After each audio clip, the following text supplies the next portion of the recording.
Alhamdulillah wahdahu wassalatu wassalamu ala man la nabiyya ba'da wa ba'du. Assalamualaikum warahmatullahi wabarakatuh.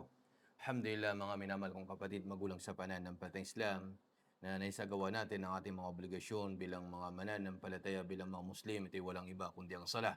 Isa sa kagandahan ng Islam, beauty ng Islam o uniqueness nito, ang tinatawag na pag-a-ablution or wudu na tinatawag, na hindi ito makikita sa iba. Subhanallah.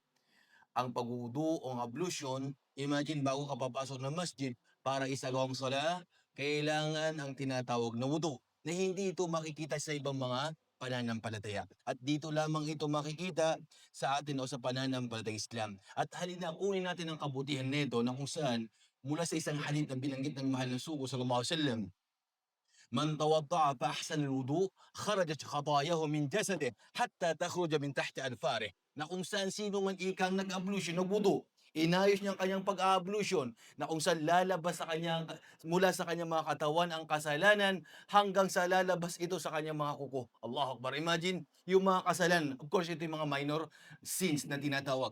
Kasi pag malaki, kailangan ng pagbabalik kay Allah subhanahu wa ta'ala. At ang pagwudu, ablution din na kung saan ito'y tanda sa Yawmul Qiyamah, tanda ng umma ng mahal na propeta Muhammad sallallahu alaihi wasallam. Inna ummati yud'auna yawmal qiyamah gurran muhajjalin min atharil wudu. Allahu Akbar. Imagine sa isang hadith na binanggit ng mahal na sugo sallallahu alaihi wasallam na kung saan katotohanan ng aking umma in the day of judgment, makikita sila. Maalalaman mo na ito ay ikangay mula sa umma ng mahal na propeta. Bakit? Na kung saan nagsishine ang kanilang mga mukha. Ganun din ang kanilang mga paa. Yung ikangay, yung epekto ng ablution na ginawa nila. Allah Akbar. Atharil wudu, mga kapatid. Ablution isa sa ikangay, napakagandang turo ng ating pananampalataya. Ganun din na kung saan ito'y susi sa pagpasok ng paraiso.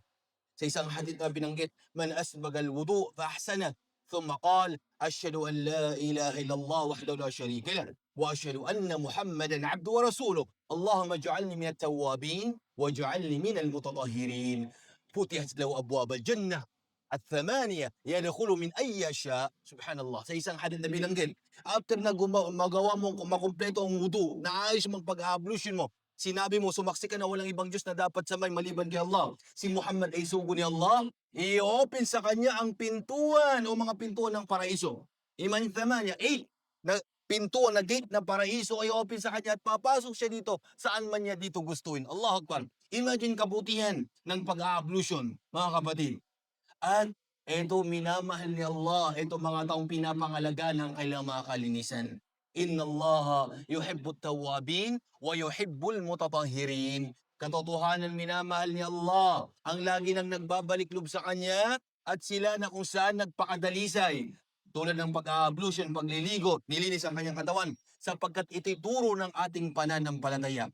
Turo ng Islam ang tinatawag na kalinisan. Kaya mga kapatid, mga magulang sa pananampalatayang Islam, alagaan natin ang ating mga ablution sapagkat isa ay ito sa susi ng pagpasok ng paraiso. Pagmamahal ni Allah subhanahu wa ta'ala sa ating lahat. Maraming salamat. Hanggang dito na lamang. Wa akhiru da'wana anil hamdulillah rabbil alamin. Assalamu alaikum warahmatullahi wabarakatuh.